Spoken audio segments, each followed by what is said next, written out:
makagagahom sa tanan. Ikaw ang Diyos nga balaan, ug ang gugma mo kanamo dili mahitunggan.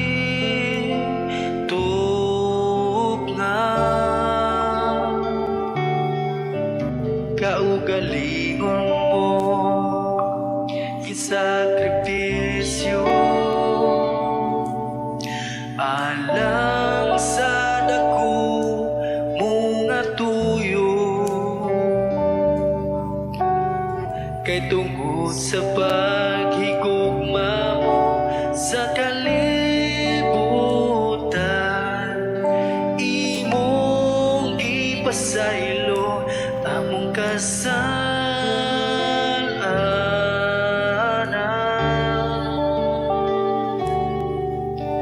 Kay ikaw ang Diyos nga nakadungog sa among pag-ampo. Kay ikaw ang Diyos nga nakakita sa among mga buhat, ug wala nilahing Diyos nga trabaho,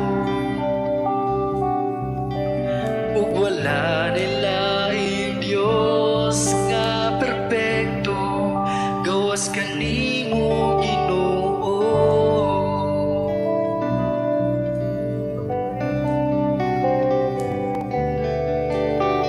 Bisan pa sa